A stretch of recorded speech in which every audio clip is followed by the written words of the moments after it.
everyone, welcome to our today's topic. Biogeochemical cycle को अपने पिछले लेक्चर में हमने शुरू किया। बायोजियोकेमिकल साइकिल्स को हमने न्यूट्रिएंट साइक्लिंग भी बोला। न्यूट्रिएंट्स जो है नेचर में लिविंग ऑर्गेनिजम्स के कांस्टेंट ग्रोथ और डेवलपमेंट के लिए ज़रूरी होते हैं। ये न्यूट्रिएंट्स नेचर में कभी भी ख़त्म होते नहीं। क्यों? क्योंकि ये न्यूट्रिएंट्स नेचर में हमेशा रिसाइकल होते रहते हैं। न्यूट्रिएंट्स अबायोटिक वर्ल्ड से biotic and back again to abiotic world, इस तरह से ये न्यूट्रिएंट्स रिसाइकल होते रहते हैं। न्यूट्रिएंट साइक्लिंग में हमने दो प्रकार की साइकिल्स देखी, एक गैसियस साइकिल और एक सेडिमेंट्री साइकिल। गैसियस साइकिल्स के अलग अलग एग्जांपल्स के साथ हमने देखा जो आज का अपना पैटर्न है वो है गैसियस साइकिल। आज जो हम पढ़ने वाले हैं कार्बन साइकिल, ये बायोजियोकेमिकल साइकिल की गैसियस साइकिल का एग्जाम्पल है। तो let's begin with today's topic carbon cycle. Now जो कार्बन साइकिल हम पढ़ने वाले हैं it is simplest of all. ये सब साइकिल्स में की अगर हम सिंपल की बात करें ऑपरेशन लेवल पर, तो सारी साइकिल्स में से सबसे सिंपल जो साइकिल है वो है carbon cycle.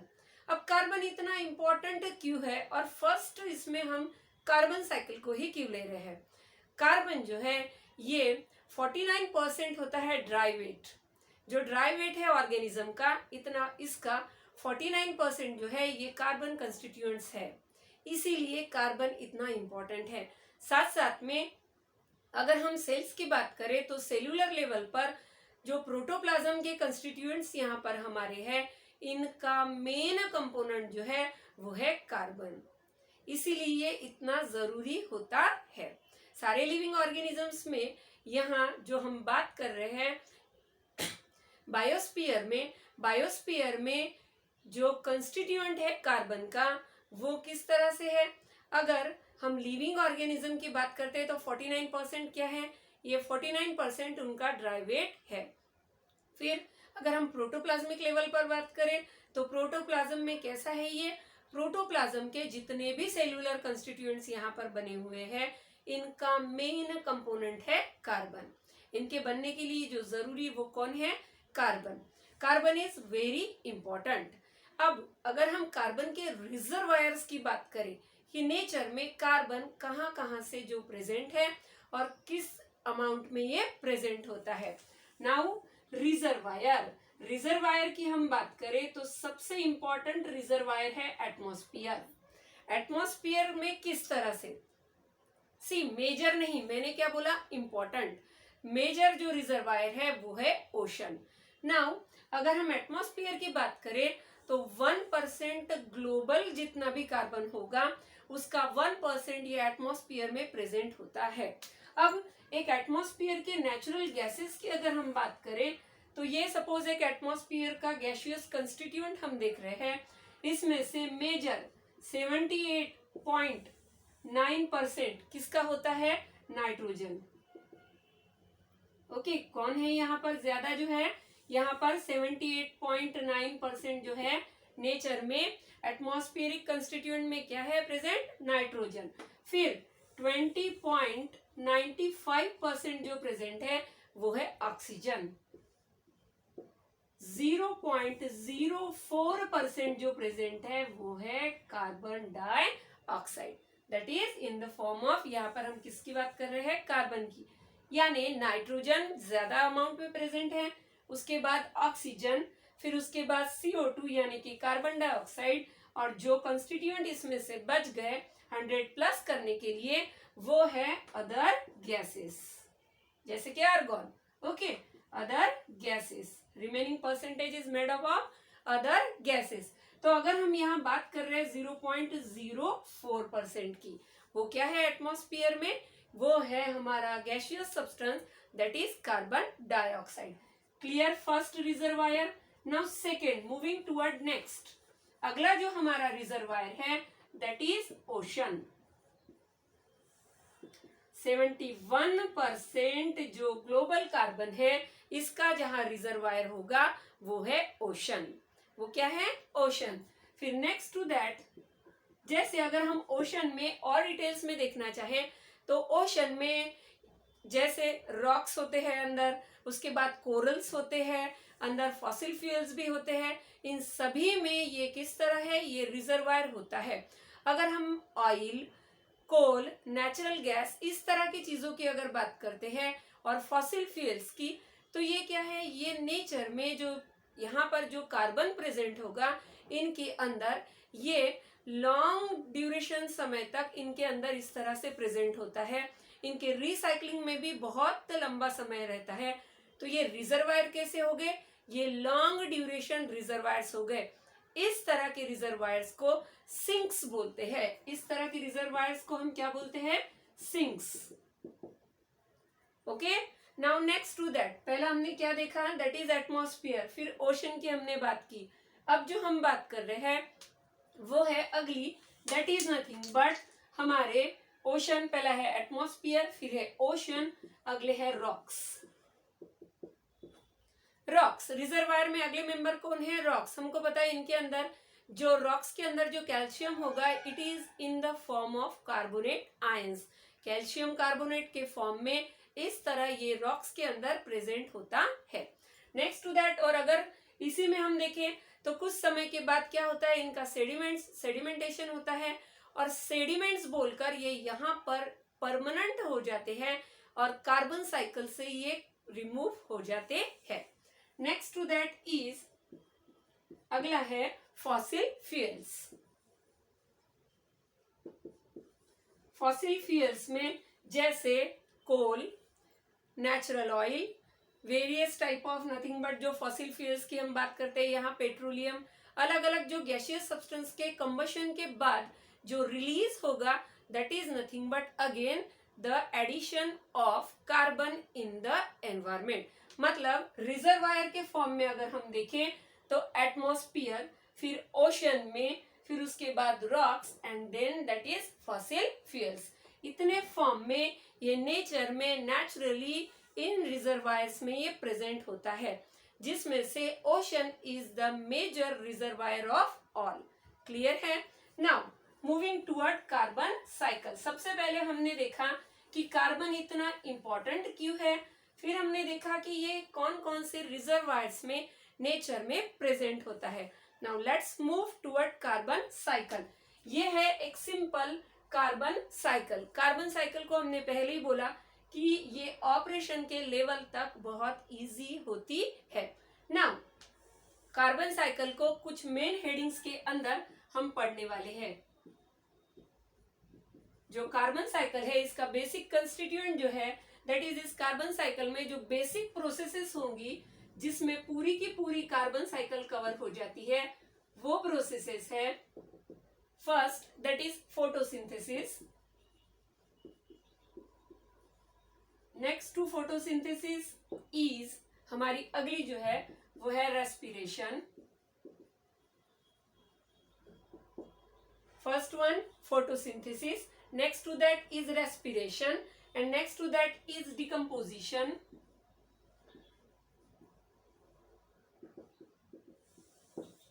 then combustion, and last one is sedimentation. In 5 basic process के अंदर पूरी की पूरी जो हमारी कार्बन साइकिल है ये कवर हो जाती है। कौन कौन सी बेसिक प्रोसेसेस है, photosynthesis, respiration, decomposition, combustion and sedimentation. तो let's start with one by one, एक एक कर हम इन सब को देखने वाले हैं। सबसे पहली है फोटोसिंथेसिस। अगर हम एनुअल बात करें, एनुअली 4 × 10⁻13 kg ऑफ कार्बन,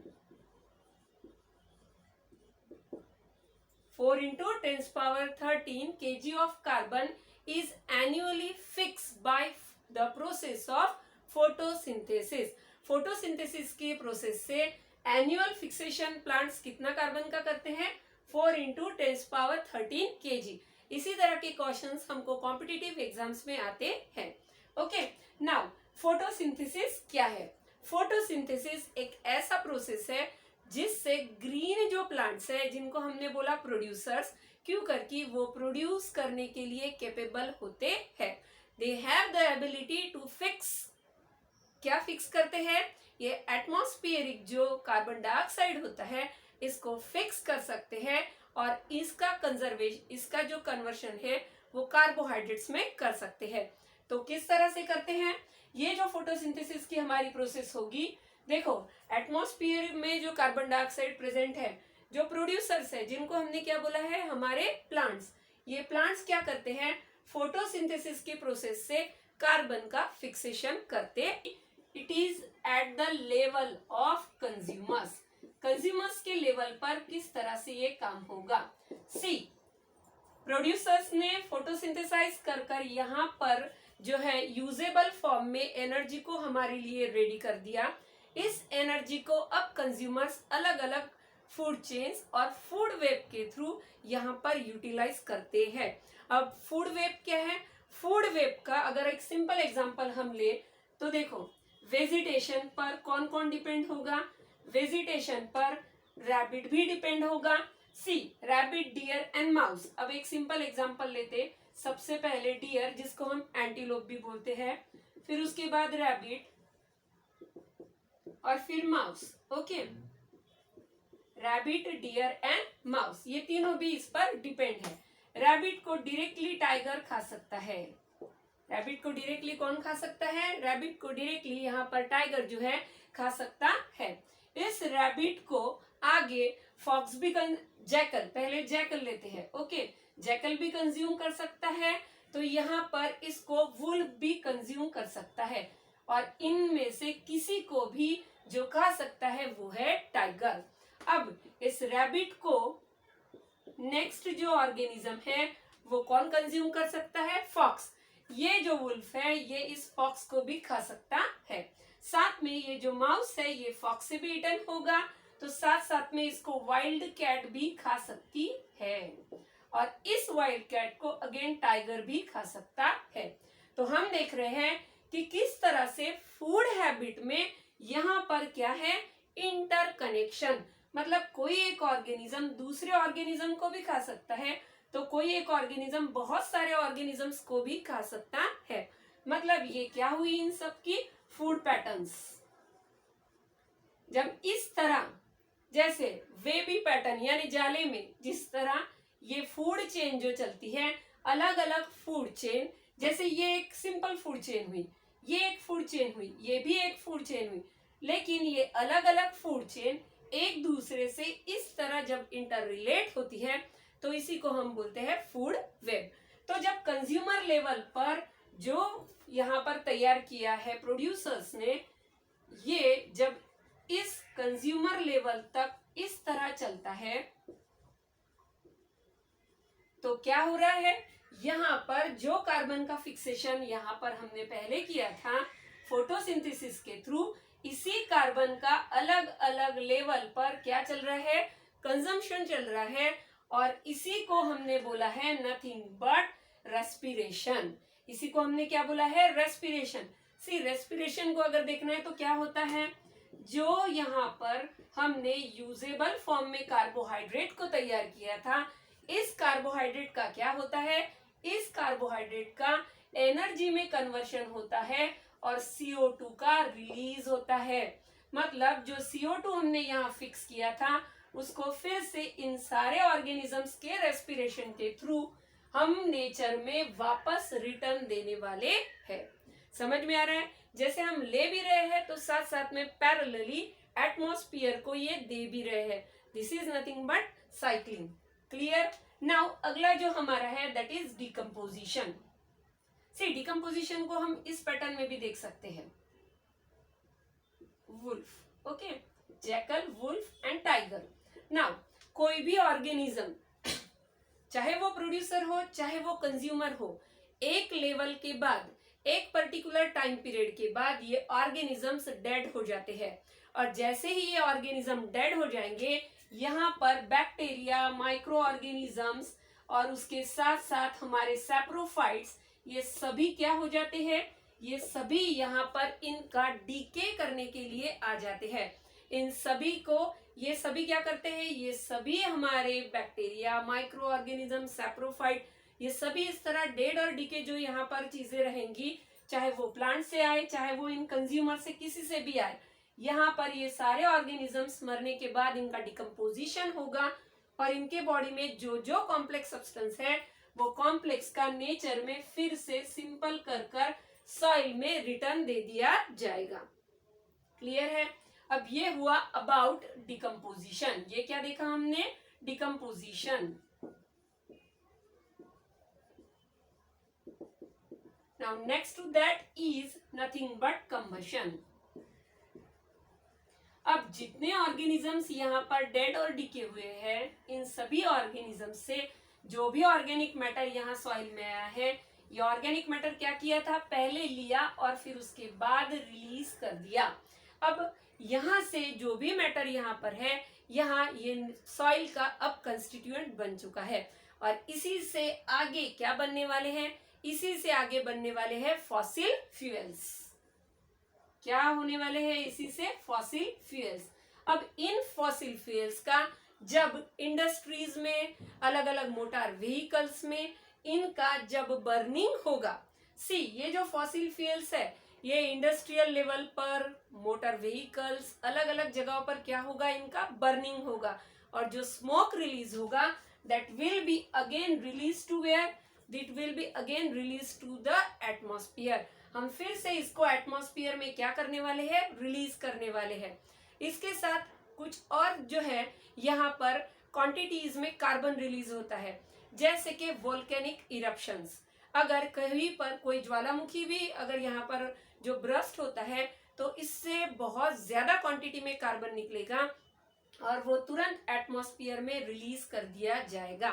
फिर उसके बाद हमको पता है कभी कभी जो है जंगल में बहुत मीलों तक, बहुत ही ज्यादा दूरी तक आग लग जाती है, जिसको हम बोलते हैं फॉरेस्ट फायर। इस फॉरेस्ट फायर में कई हजारों प्लांट्स और वहां की स्पीशीज जो है पूरे के पूरे यहाँ डिस्ट्रॉय हो जाते हैं। तो यहाँ से भी जो कार्बन निकलने वाला है वो भी डायरेक्टली कहाँ चला जाएगा? वो भी डायरेक्टली यहाँ पर एटमॉस्फेयर में चला जाएगा। और कुछ लेवल में एटमॉस्फेयर के कार्बन में और कौन एडिशन करना है? जैसे कि burning of would. Burning of would ये भी क्या है? एक कार्बन का सोर्स है, जो कि फिर से नेचर में एटमॉस्फेयर में दे दिया जाएगा। मतलब जो हमारी पूरी की पूरी कार्बन साइकिल है, जिसको हमने यहाँ पर देखा, ये कार्बन साइकिल कैसी चल रही है? एटमॉस्फेयर से प्रोड्यूसर्स ने लिया, वहां से कंज्यूमर्स ने। सी प्रोड्यूसर्स का काम क्या है?